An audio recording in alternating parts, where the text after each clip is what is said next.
The morning we buried my father, the sky over the valley was the color of wet slate, and the vines had already dropped half their leaves. I stood at the edge of the family plot in a black wool coat that didn't fit right anymore, watching men I'd known my whole life lower him into ground he'd cleared with his own hands 40 years ago. I didn't cry.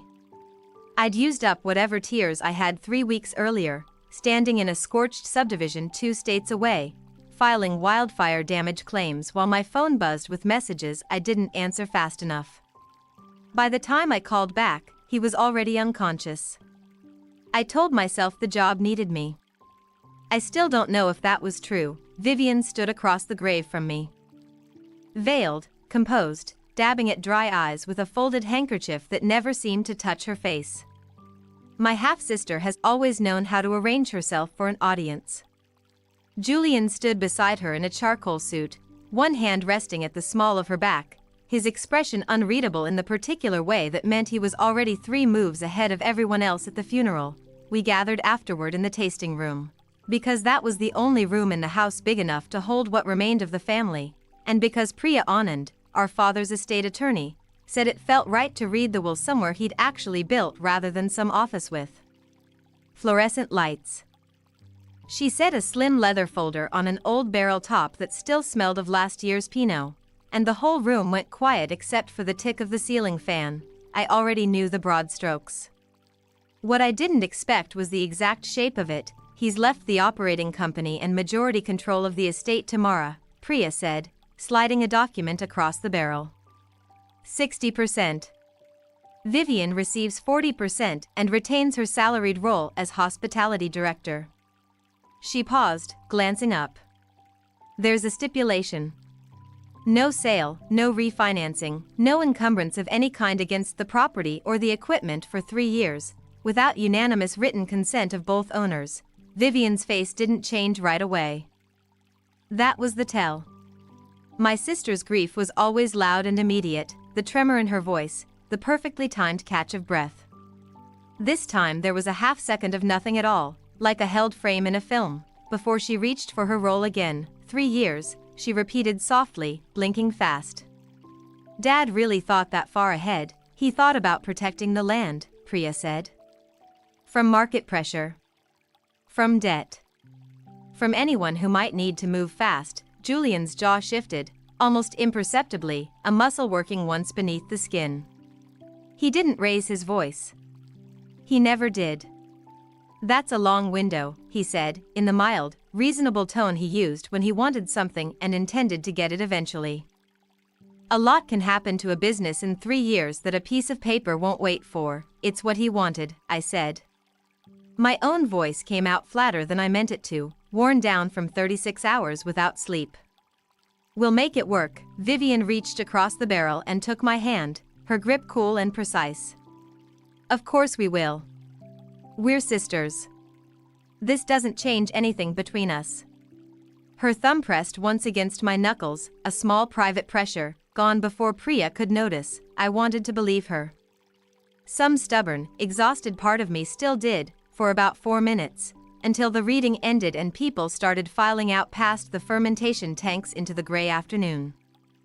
I watched Vivian step onto the crush pad alone, phone already at her ear, her shoulders curled inward the way they never were in front of family.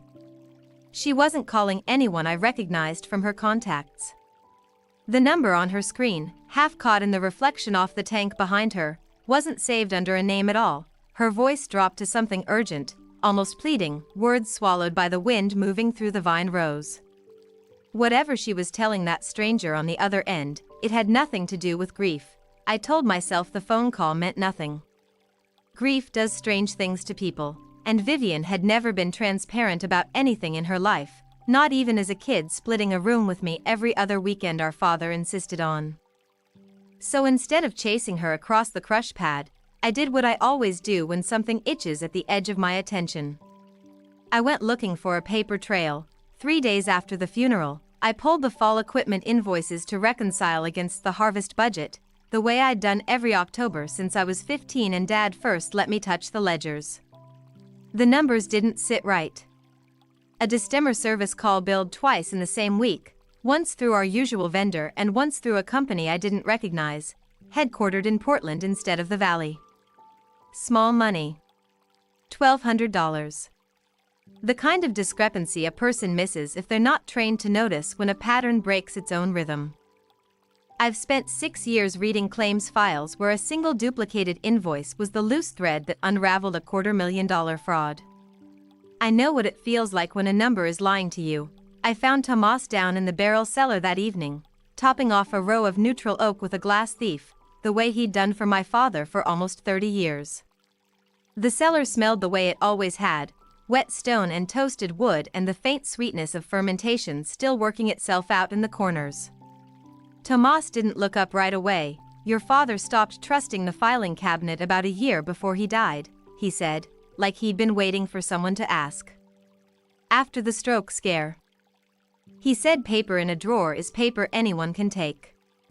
He set the thief down on the barrel head. He used to joke that a good barrel keeps secrets better than a lawyer. Which barrel, Tomas? He walked me to the far row, the ones marked with chalk numbers nobody used for inventory anymore, and tapped a bung on a barrel near the back wall. That one hasn't held wine in 2 years. He kept saying he'd get around to fixing the stave. I pulled the bung myself. Inside, wedged past the reach of casual curiosity, was a sealed PVC tube, the kind you'd use to protect blueprints from moisture. My hands were steady prying it open, the way they're steady on any scene, right up until I saw my father's bank statements folded around a stapled loan document I'd never seen before. I carried it up to the estate office and laid everything out under the desk lamp instead of the overheads, the way I always work when I need to see ink instead of just read words. A refinancing package. Our father's signature at the bottom, dated the second week of March. I know my father's signature. I watched him sign contracts for 14 years of assessments and permits. This one leaned wrong, the tail of the J curling upward instead of dropping straight, pressure even across every letter in a way his arthritic hand hadn't produced in years. I pulled the loop out of my travel kit, the one I used to check notarization stamps on suspicious claims, and looked closer. Consistent. Mechanical, almost printed. A signature built stroke by someone with time and a steady reference, not a signature written in one breath by a man whose hand shook by the end, March. I knew that date. It was the week he was moved into hospice care, 3 days after his second stroke, the week he could no longer hold a pen steady enough to sign his own discharge papers, let alone a 9-page refinancing agreement. Somebody had forged it while he was dying 20 feet away. I sat with that for longer than I want to admit, the cellar's cold still clinging to my sleeves, before I made myself keep reading. Tucked behind the loan pages was a bank letter I hadn't been shown at the will reading. Addressed not to the estate, but to Vivian and Julian jointly. It confirmed receipt of the signed refinancing documents and outlined the disbursement schedule once escrow closed, escrow closing in 9 days. 9 days to unwind something somebody had spent months building in the dark.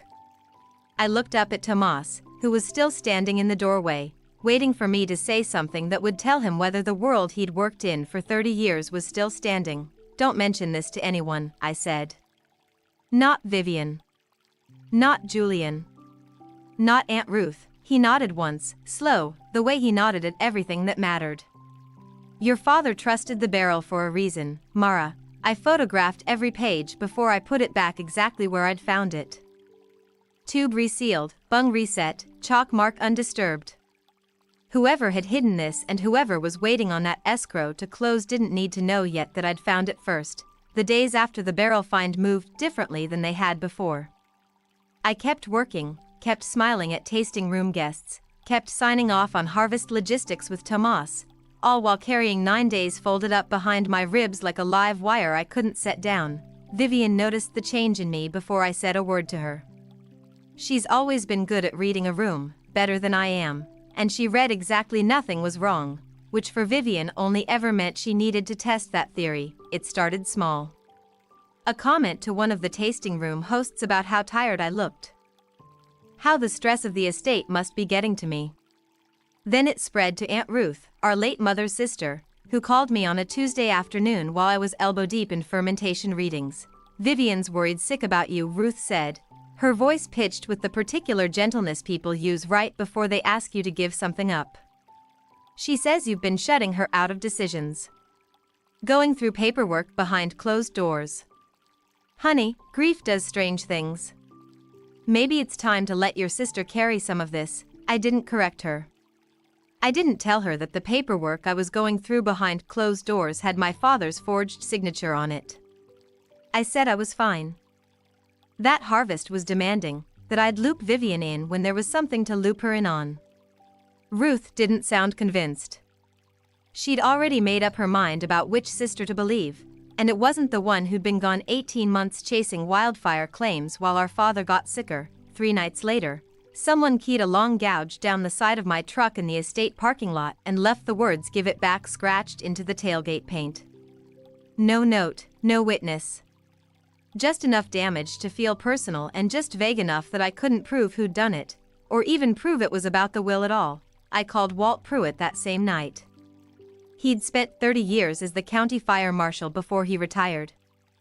And he'd known my father since before I was born.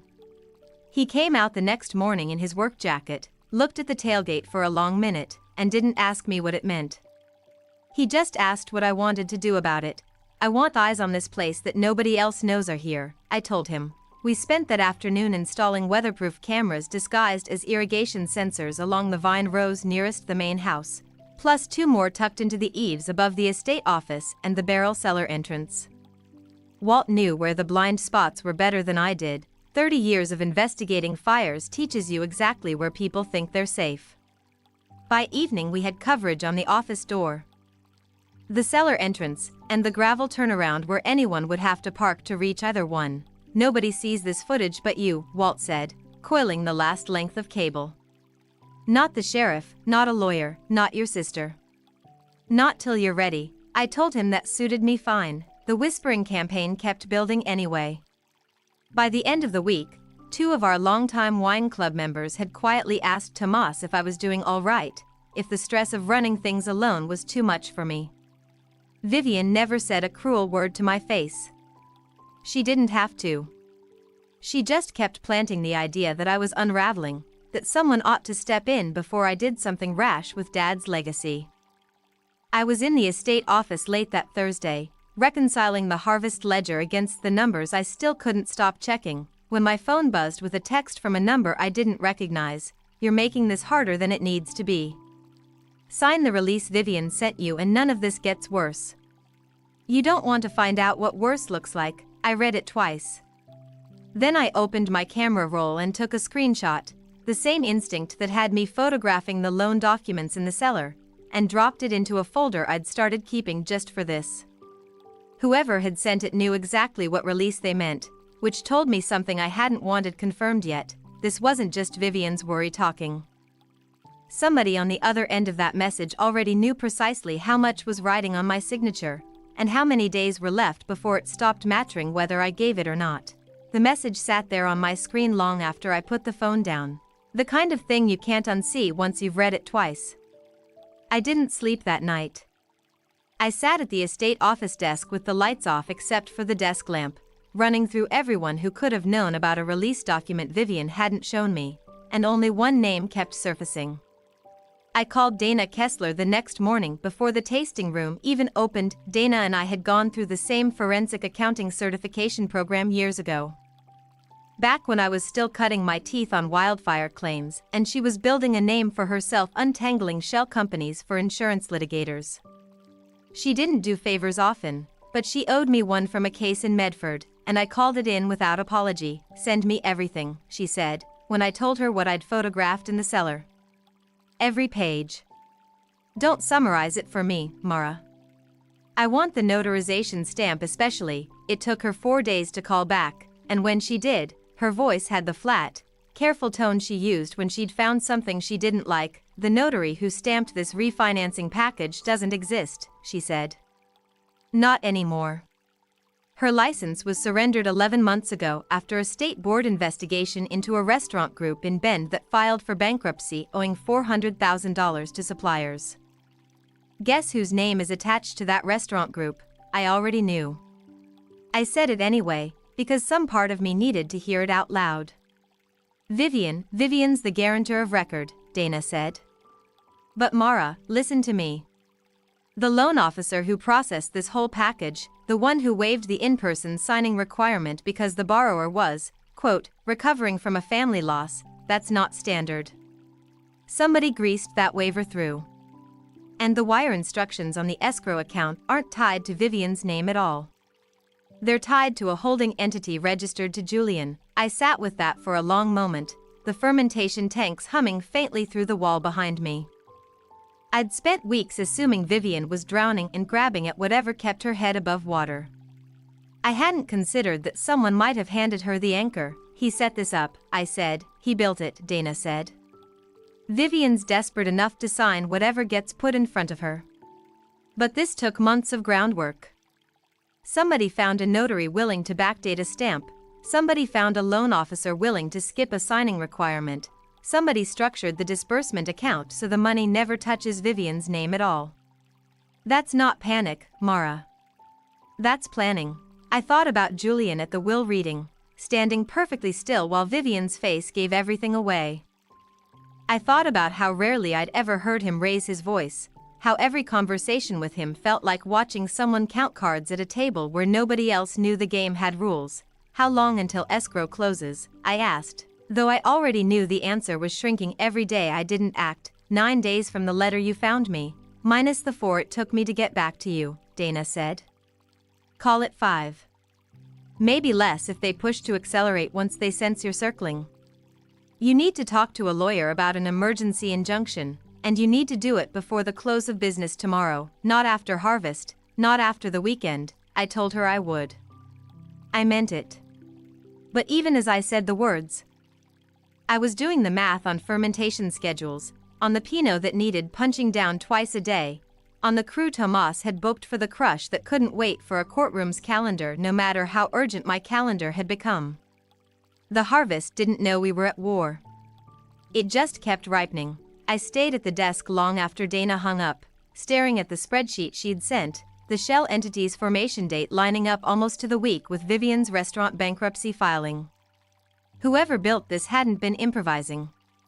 They'd been waiting for an opening, and my father dying in a bed 40 feet from that barrel had given them one. It was past 10 when I finally shut the laptop and walked out to check the crush pad lights before heading up to the main house. That's when I saw Julian's car, parked at the far edge of the gravel lot near the old equipment shed, engine off, dome light on. He wasn't alone. A man I didn't recognize stood at his window, something small and metallic passing between their hands before Julian pulled it back inside and the man walked off toward a plain white van with no markings on it. I stood in the shadow of the crush pad and watched Julian sit there another full minute before he finally started the engine and pulled away, heading not toward the main house, but toward the gravel path that led down to the estate office. The office door key wasn't the wife's to give. It was mine. I didn't wait to see whether Julian actually reached the door. I moved first, cutting across the gravel in the dark and reaching the office ahead of him by maybe 90 seconds, just long enough to lock the deadbolt from the inside and kill the desk lamp. I stood in the dark listening to his footsteps slow on the gravel outside, hesitate at the door, then walk away. He didn't try the handle. He didn't need to, not yet. Whatever he'd been planning that night, he still believed he had time. He was wrong about that, but I didn't correct him. Not yet. The Harvest Gala had been on the calendar since spring, long before any of this started, a fundraiser for the County Agricultural Trust that half the valley's wine families used to court investors and remind old customers they still existed. Canceling it would have told Vivian and Julian exactly how rattled I was. So I kept it on the calendar, hired the same lighting crew that had strung the vine rows every October for a decade, and told myself I could get through one evening of performing normalcy. Vivian, it turned out, had other plans for the evening entirely. She waited until the crowd was thickest, until the trio was midway through a set and half the county's investors had a glass of our Pinot in hand, before she made her move. I watched her cross the crush pad toward a cluster of guests that included 2 reporters from the regional business paper, guests I'd specifically invited because the estate needed good press after a rough year. She touched my forearm as she passed, gentle, sisterly, the picture of concern. "Mara's been under so much strain since Dad passed," she said, pitching her voice just enough to carry. "We're all a little worried. She's been going through his private papers alone, keeping things from the rest of the family. It's not like her." She let the pause stretch, sympathetic and devastating. "Grief does strange things to people." One of the reporters glanced at me, polite and uncertain, the way people look at something they've just been told might be fragile. I felt the shift in the air before I even turned my head, the way a dozen conversations near us went quiet in that particular way conversations go quiet when people think they've caught the edge of a family secret. I didn't raise my voice. I'd learned that lesson the hard way in claims depositions, watching angry claimants torch their own credibility in front of adjusters who were just waiting for an excuse. I set my glass down on the barrel-top table beside me and looked at Vivian directly, the same look I gave a signature that didn't match its file. "I've been going through Dad's papers because someone needs to," I said, evenly, loud enough for the same cluster to hear. "If you'd like to be included in that, Vivian, I'd welcome it." Anytime. It wasn't a denial. It wasn't an accusation either. It just sat there, plain and unprovable, and left her nothing sharp to grab onto in front of an audience that had come for wine and canapes. Not a family reckoning. She smiled, said something about not wanting to make a scene, and drifted back into the crowd. The reporters exchanged a look I couldn't read and let the moment pass. The trio kept playing. The string lights swayed overhead in the light autumn wind. For about 20 minutes, I almost believed the evening might survive intact. Then the fiddle player missed her entrance, the whole song stumbling for 2 full bars before the band found its footing again. And in that gap of dead air I heard Julian's voice behind me, low and pitched only for me. "You should have signed when it was easy," he said. He wasn't looking at me. He was looking out at the vine rows, glass of our own wine in his hand. Like a man discussing the weather. "This doesn't end the way you think it does, Mara. There's a version of this where you keep the estate and everyone stays comfortable, and there's a version where none of it matters because there's nothing left to fight over. I'd think about which version you want." I didn't answer him right away. I reached for my phone in my jacket pocket, thumbed it open without looking down, and let it record from inside the fabric while I kept my face composed and my eyes on the string lights instead of on him. "Is that a threat, Julian?" "It's math," he said. "You're smart enough to do it yourself." He walked off before I could respond, back into the crowd. Shaking hands with a county commissioner like nothing had happened at all. I stood there a moment longer, the band finding its rhythm again behind me, the sound of laughter and clinking glasses rolling on as if the ground beneath the evening hadn't just shifted. I didn't sleep that night either.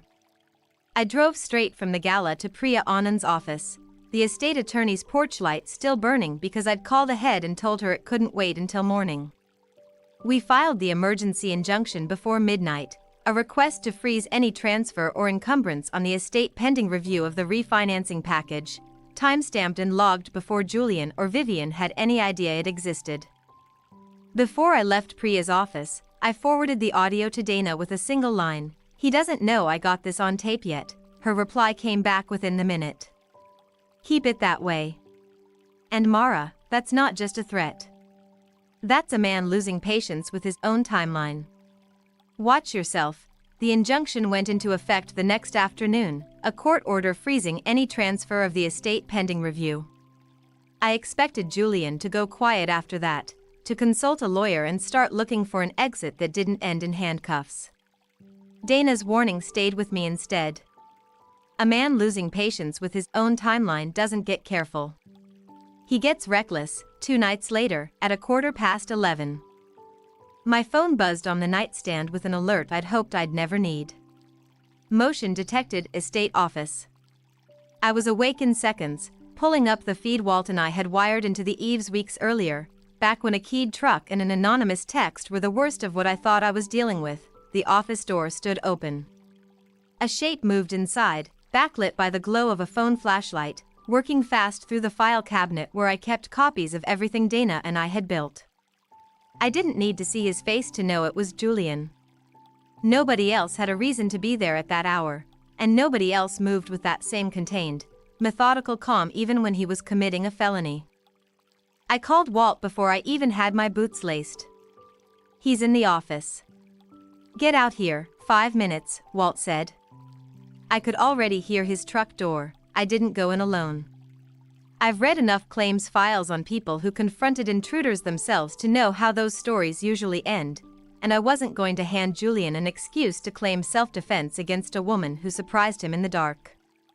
Instead, I watched the second camera feed, the one covering the barrel cellar entrance, and that's when the smell reached me even before the alert did.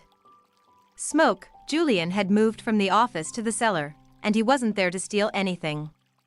A thin gray haze was already curling along the ceiling beams in the corner where the oldest, driest oak barrels sat, easy fuel, tucked far enough from the tasting room that nobody would smell it until it had already taken hold. I called 911 first. Then Walt, telling him to come straight to the cellar instead of the office. Then I went down myself, because whatever training I had, none of it included standing by while my father's cellar burned to erase evidence of what had been done to him.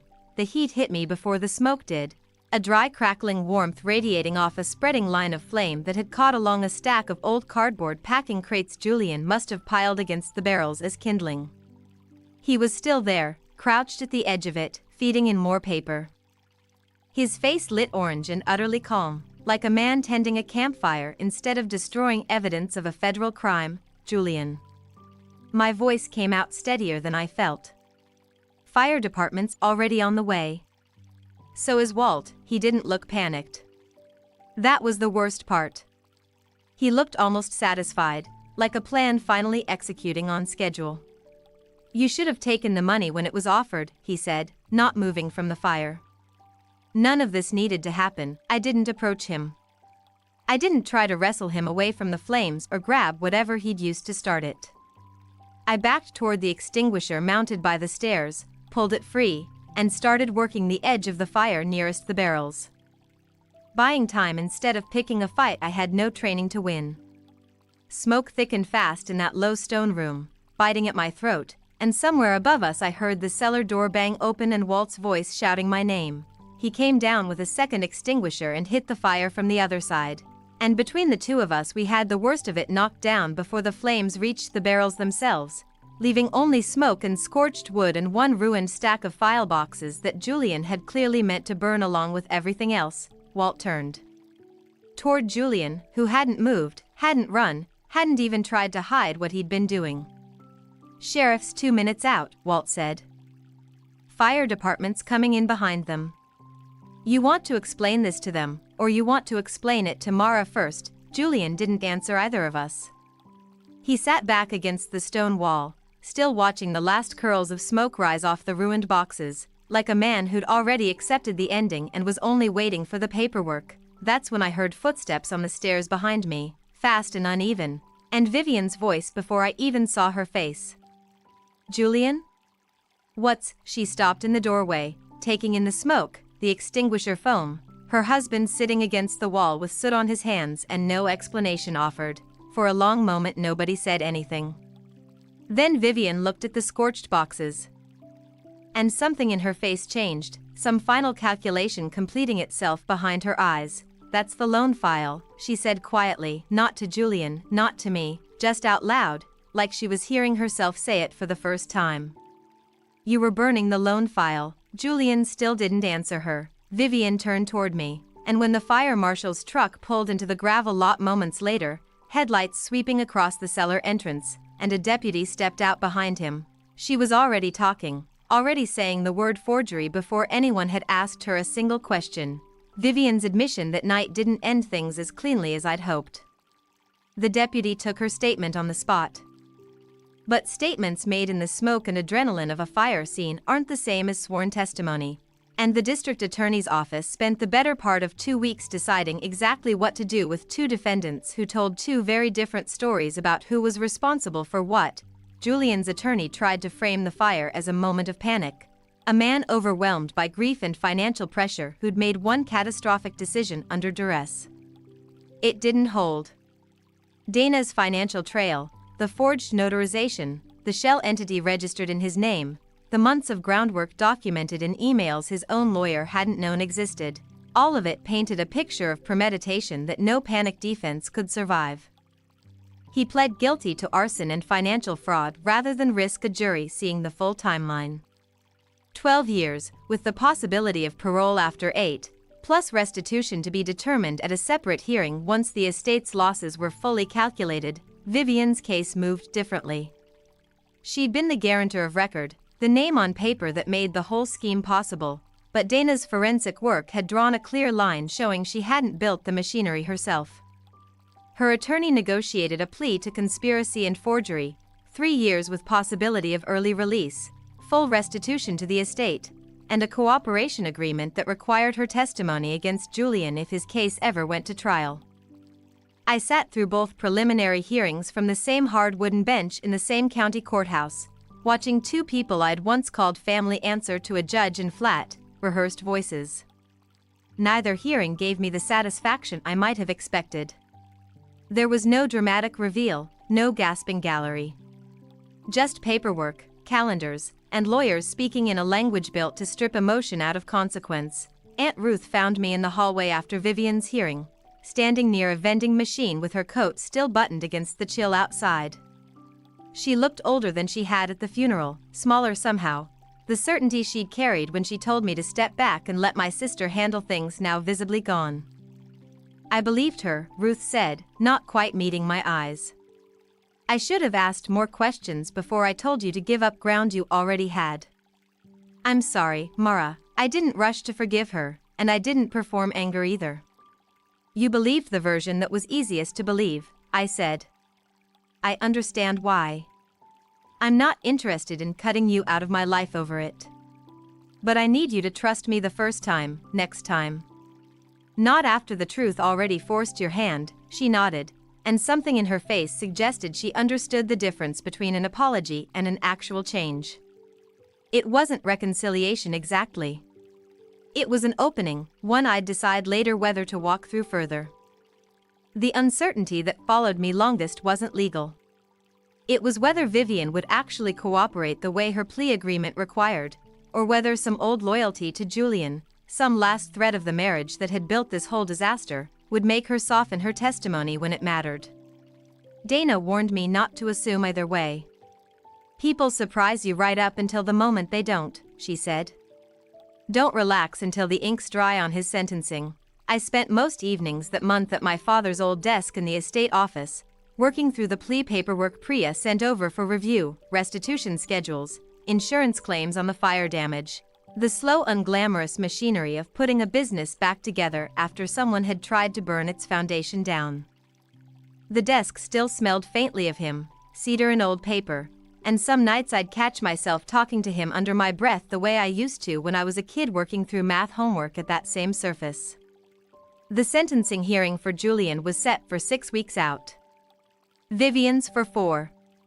I told myself I'd feel something conclusive once both dates passed, some clean sense of the ledger finally balancing. I didn't fully believe it, but it gave me something to work toward besides grief. It was on a Tuesday, 3 days after her plea hearing, that an envelope arrived at the estate address with a return marking from the county correctional facility where Vivian was being held pending sentencing. My name was on the front in her handwriting, still elegant even now, still recognizably hers. I didn't open it right away. I set it on the corner of my father's desk and looked at it for a long moment, the way I might look at a document I wasn't yet sure I wanted to read the ending of. I read Vivian's letter once, alone at my father's desk, and didn't read it again after that. It wasn't a confession and it wasn't an apology, not really. Mostly it was an accounting of her own fear, page after page of how the restaurant debt had swallowed her whole before Julian ever offered her a way out that looked like rescue instead of ruin. She didn't ask me to forgive her. She asked whether I thought our father would have understood why she did it. I didn't have an answer that would have helped either of us, so I folded the letter back into its envelope and put it in a drawer instead of the fire. Some things don't need burning. They just need to stop taking up space in the room you live in. That was in the spring. By late summer, the drawer with her letter in it hadn't been opened again, and the vineyard had a life to it that felt like mine in a way it never had before. the apprenticeship started small. 4 people in their 20s and 30s who'd answered a modest posting Tomas and I put together over a winter of planning, each of them looking for a way into winemaking that didn't require money they didn't have or connections they'd never been handed. Tomas ran the cellar work the way he always had, patient and exacting, correcting a hand on a punch-down pole with the same quiet authority he'd once used to steady mine. I watched him teach a 19-year-old from 3 towns over how to read a fermentation by smell alone, no instruments, no shortcuts, just the same knowledge my father had passed down to him decades earlier, now moving forward again instead of dying in a barrel cellar with everything else. The retreat program came together slower, built out of conversations with people who did the kind of work I used to do, the ones who spent their days assessing what fire and flood had taken from strangers, and rarely had anywhere to set that weight down themselves. We turned the old guest cottage into simple lodging, 4 beds, a kitchen, a porch that faced the vine rows at the exact angle where the evening light hit longest. No therapy speak, no forced reflection. Just cellar work, crush season, the physical rhythm of a harvest that didn't care what any of us had seen the year before. I found my father's note during the first week of crush, going through his old blending notebook to check a ratio Tomas swore he remembered but wanted confirmed in writing. Tucked between 2 pages of tan and measurements, in handwriting shakier than I remembered from his healthy years, was a single folded sheet with my name at the top, Mara. If you're reading this, you finally got curious enough to check my math instead of trusting me blind, which means you turned out exactly the way I hoped. I know the split I left you both wasn't the easy road. I made it that way on purpose. Vivian needed protecting from herself, and you needed protecting from her, and I didn't know how else to buy you both time to figure out who you actually were once I wasn't around to referee. Whatever this place looks like when you read this, I trust you built it into something worth keeping. That was always the job. Not owning it. Keeping it alive. I sat with that longer than I expected to, in the same chair where I'd once opened a different envelope and found nothing but a countdown to escrow. This one didn't ask anything of me. It just told me, plainly, that he'd seen more than he ever let on, and that the burden he'd handed me hadn't been carelessness. It had been the only kind of faith a dying man had left to give. That evening, we blended the first vintage that belonged entirely to the years since his death, no inherited debts folded into it, no forged signatures hiding in its paperwork, just fruit from vines he'd planted and hands from people he'd never met working together to bring it home. Tomas uncorked the sample bottle on the crush pad as the light went gold over the rows, and the 4 apprentices and 2 retreat guests gathered loose around the fermentation tanks the way a family gathers when nobody's forcing them to. I raised my glass toward the old workbench where the blending notebook still sat open. Not to what we lost, I said. To what's still standing. Tomas lifted his glass in return, and for the first time since the funeral that started all of it, the toast felt less like closing a wound and more like naming what had grown back over it.